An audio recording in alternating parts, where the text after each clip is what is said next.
I just want the thing I'm going to be right today to be better than yesterday. Of course. Yeah.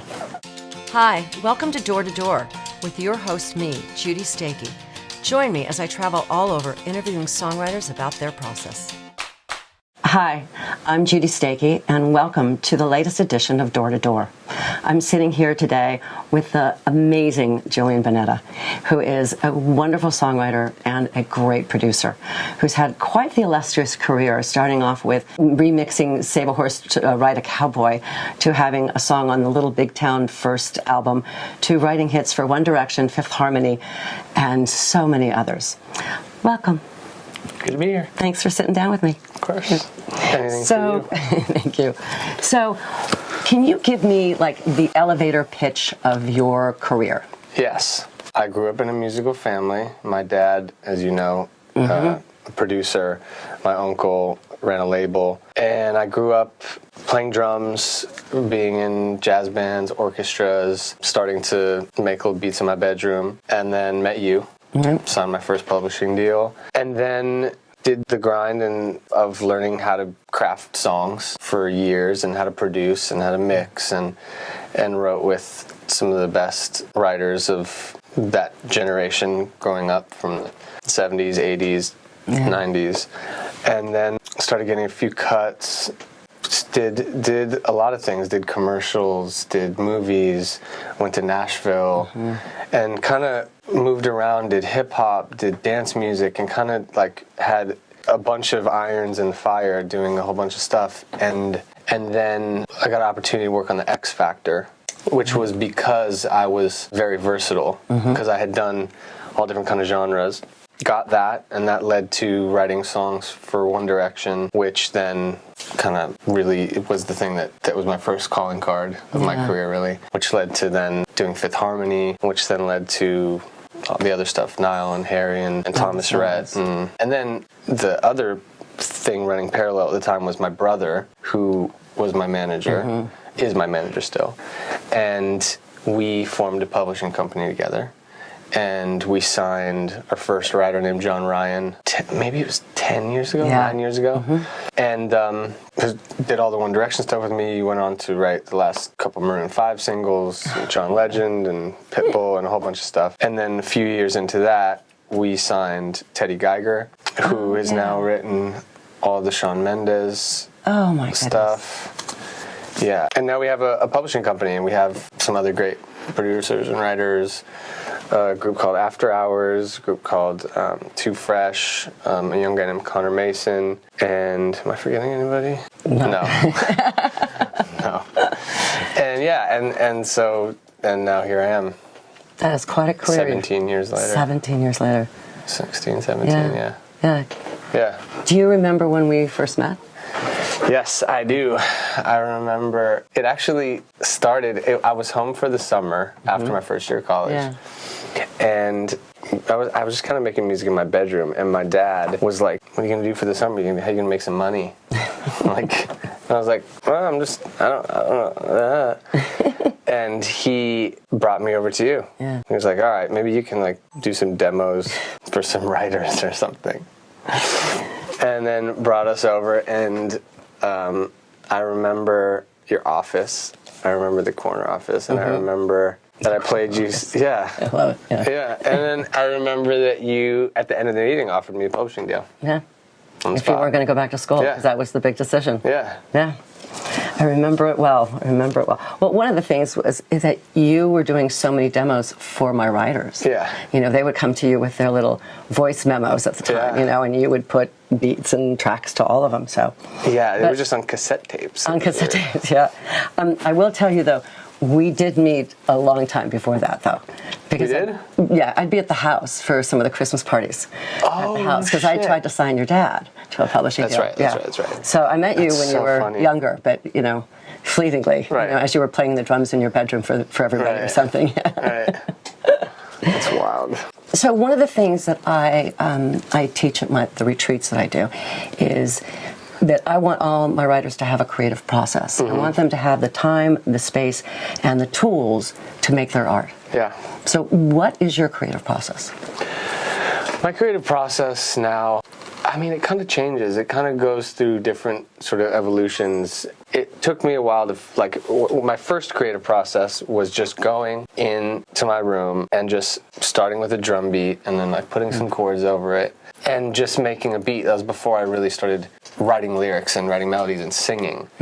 And then this interesting thing happened when I was 20 or 21, and I had a flight booked to Sweden to go write with a Swedish writer named Andreas Carlson. He invited me out there. And on the way to the airport, I called to get my flight changed, and the British Airways, they're like, oh, well, all the employees are on strike in Heathrow, so your flight's been delayed inevitably for days, potentially.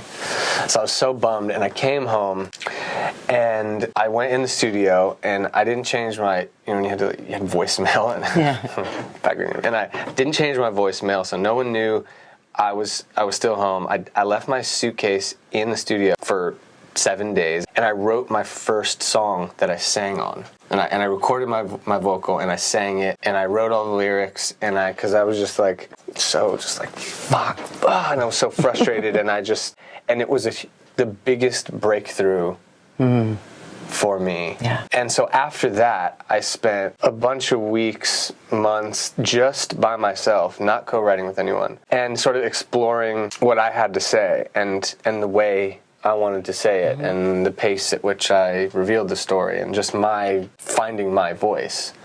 And that was sort of like the first kind of time that I just was like, whoa, okay. And I started building my process. That's great. Yeah. Yeah.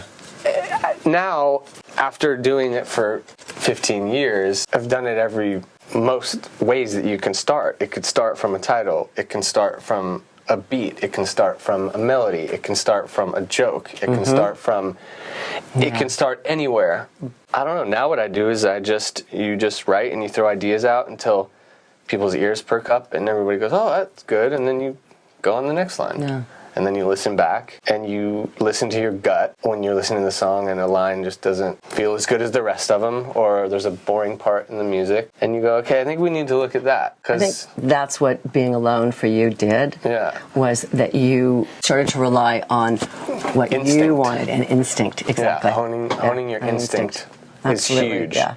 Because so many times you can just listen to something and be so proud of what you made and be like, wow, this is cool, but not be really listening for the details and removing yourself as if you didn't even write it. And it was a song someone played you or something you clicked on Spotify and judging it that way. Yeah.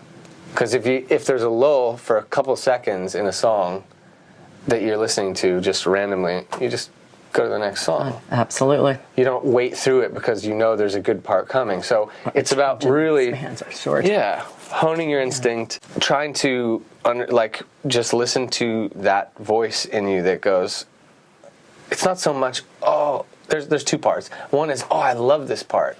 Okay, well, is there a way to put that part that you love a few more times in the song so it doesn't just happen once? Right. If it's a great hook part, try to put it more in. And when you hit a part that's kind of rewrite it. Right. Just make it better. As easy as that. Yeah. Do you have any good co-writing tips? Listen, be open, but also it's a fine balance. You have to stand your ground. Yeah. If you really think something is great, you have to learn how to sell an idea in the room too. You can't just throw an idea out and expect that everyone's going to see your vision for what. Right. You have to there has to be a little bit of sometimes coaxing and saying, well, and selling. Yeah. Everyone's just in the room selling each other ideas and pitching. Right. What about this line? What about this melody? You're just selling things. So learning how to sell your ideas, waiting for the right time. Maybe you stand up and sing it, or maybe you. And then just having conversation and being open and being honest, because the best things to me are when you're in a room with people and you're not trying to impress them, or you're not trying to You're trying to make them your friend. You're trying to you're trying to really fucking dig in and not just, this is good enough. Yeah, this is fine. I mean, a lot of it sometimes just comes down to magic chemistry, too. Oh, absolutely. I mean, that was like, when the One Direction stuff happened, it was a combination of all the hours that I'd put into learning the craft of writing and studying music and studying the history of music, plus the same thing that John had done, plus the same thing that Jamie Scott had done. Or when it was the other combination, it was Ed Druitt and Wayne Hector, and all of our slaving away and grinding in the studio and it not being good enough and all the doubts and all the things coming together at the perfect moment with the right people and it just clicking. So that's why you do the work and you just never settle, and you never settle because eventually you find a combination where it just clicks and then your instinct kicks in and you're like, yeah, let's go, this is great, and you don't have to overthink it because you can trust your gut, because you can trust your skill set, and it just works. It's interesting because one of the questions I was going to ask you was how do you prepare for a session, but you just answered that because what you said is that you've been preparing for a while. Yeah. Now all of it is in preparation, all the education and the lessons and the all of the demos that you've done. Yeah, it like, all adds up. It's like being an athlete and you get that magic opportunity only a couple times in your career when you get to win the game with the last second shot, or you're up to bat and it's full count, bases loaded, and you're in that position now and you can hit it out of the park because your whole life you've been practicing swinging and you've been practicing the shot. How many songs have you had released? Yeah, and so when you get that when that opportunity does come, you're like ready for it. Yeah. Yeah. One of the other things that I teach my writers is they have to take care of themselves. They have to motivate themselves. Right. They have to get all that passion. How do you do that? Where does your motivation come from, and how do you take care of yourself to keep going? I don't know. When I was younger, it was just complete blind, ignorant self-belief and just completely dreaming, like just knowing that it's going to work. But that is like semi-delusional in a way. But that's what pushed me to do it, because some people can just, I don't know.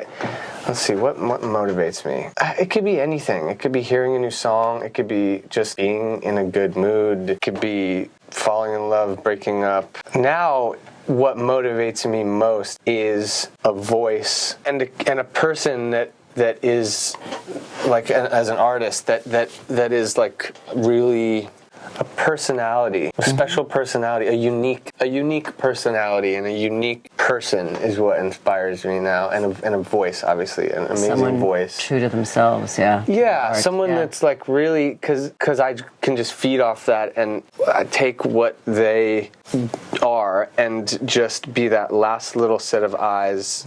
Like everyone has blind spots in their life, in their personality, and we can't see ourselves. So I just like being those extra pair of eyes for someone who's really unique, who just might need that one last little, I don't know. I call that being a good mirror. Yeah. Yeah.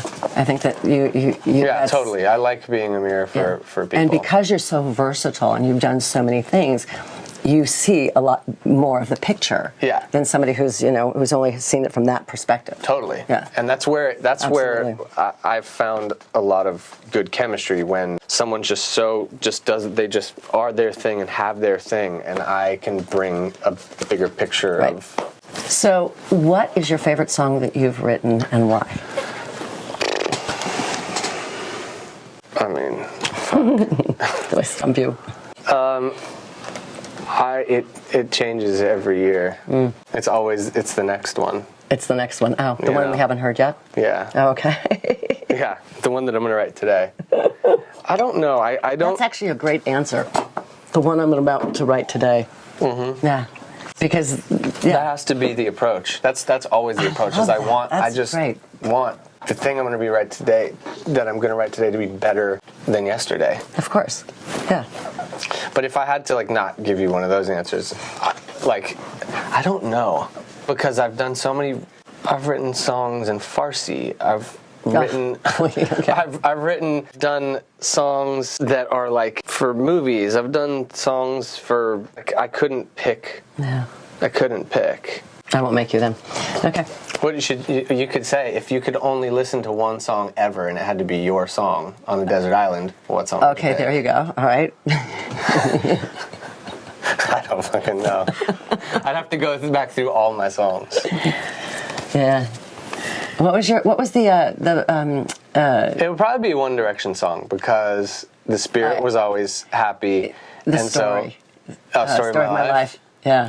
I don't know if that would be my one because if I was on a desert island, it might make me depressed. Okay. You know what I mean? If I was alone on a desert island, I'd pick something with a little more like... Okay, all right. Something you can dance to. Yeah. All right.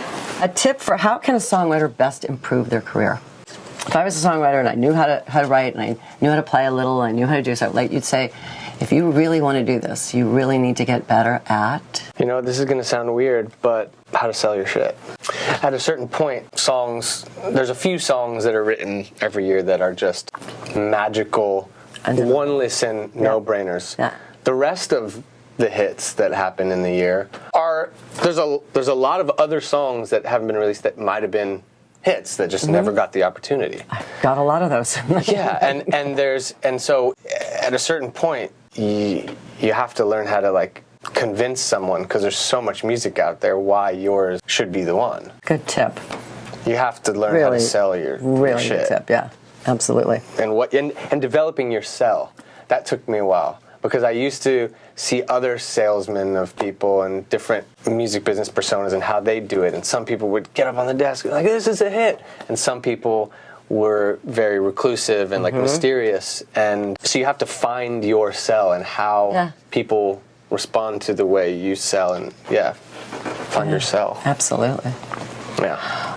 What about a good piece of advice for business, for a songwriter regarding business? Because it's one of the things that, they don't want to think about. Well, then find someone that you trust, that believes in you, that you trust. So, because if you've hired someone that, like as your manager or whatever, that you don't trust, you're going to be still thinking about both things. Yeah. So either hire someone that you trust, or I don't know, maybe be entrepreneurial, be creative. Like there's so much money in music. You don't have to. It doesn't have to be just you writing with the biggest pop star. There's so many other ways. So many outlets. There's so many outlets. Now. People make money in those strangest ways. Absolutely. I don't know. But you know what? You and Damon did by design also, but you both started out young, okay? Yeah. And you both helped each other's careers. So he was helping you, you were helping him, right?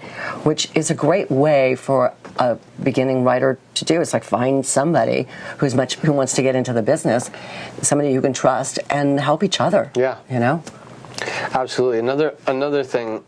What was the question you asked before? Tip for a songwriter? Yeah, just this one could work for business too, but I think finding a steady co-writer or a steady creative partner that finding you can, a team around you that's pretty steady. Just someone that you can always constantly have a running dialogue with while you're going and meeting different people every day, but someone that you can always, like a collaborator that you both can, because that's how a knife gets sharp, is you grind it against something else. So if you find someone that you consistently, the two of you are pushing each other is, I think, way more beneficial in the long run than always writing with new people. Oh, absolutely. Because you never. Yeah. At the beginning, I say, with my writers, it's like you're going to be writing with a lot of people. You're going to be dating, and then we're going to stop that, and then you're going to pick a couple. You're going to have a relationship. You're going to have a relationship. Yeah, exactly. Exactly. So just a couple more here. So what is the best piece of advice that you've ever received? One that sticks out in my head is Desmond Child told me, I think I was probably 19 or 20. He said, we were writing and I sort of sang a little melody and it was kind of quiet, and he was like, what was that? And I kind of like sang it again, and he was like, look, you're never gonna have hits if you're afraid to look stupid. If you're afraid to look like a fool, it's never gonna work. Yeah. Because one idea, like how we were saying earlier, that a song can start from just a joke. That happens all the time. People are just like sing some dumb lyric over a melody, and you're like, actually, it's a pretty good melody. One idea just begets another idea and another idea, and you can never separate them. They all are intertwined together. So you have to just throw shit out and hope that someone in the room is going to catch it and be like, or spark someone else's thought. So you just cannot be afraid to look stupid. That's great. All right, so one last piece of advice that you would like to give to the audience, to songwriters out there. Do your homework. God, you know what? That is perfect. Do your homework. Because you really did. You were like an A+ student. You just, what do I have to do next? Well, okay, I did that. What do I have to learn now? What do I do now? Do your homework. Like, study the greatest things ever. Listen to everything. Do your homework. Yeah, absolutely. It pays off in the end. Absolutely. Yeah. So happy to see you. So happy. Yeah. Happy to see you too. Yeah. Thank you very much for doing this. I appreciate you. Thank you for signing me and giving me my first opportunity in the music business. You're welcome. Pretty easy, you know. Actually, you are in the last chapter of my book. You know that. But I brought this because one of the things I talk about in your chapter is just you just from the very beginning were motivated. You had this love, and that kept you so incredibly focused. Yeah. You know, the self-motivation, and the attitude of like, well, of course I can do this. You know, why not? You know. Right. Well, I think part of what that is that I was going to do it forever, no matter what. Yeah. Even I never thought that I was not going to do music. If I had to get a job, so be it. But that didn't mean I was going to stop making music because I love doing it above all things. Well, and there's the tip too: is that if you're not loving what you're doing, if you don't love it, exactly, it's not going to work. Yeah. Find something you love. Exactly. Yeah. All right. Thank you. Thank you. All right. Goodbye, everybody. Bye. If you like this door-to-door, please like me or post me, peg me, like me. What do you have to do?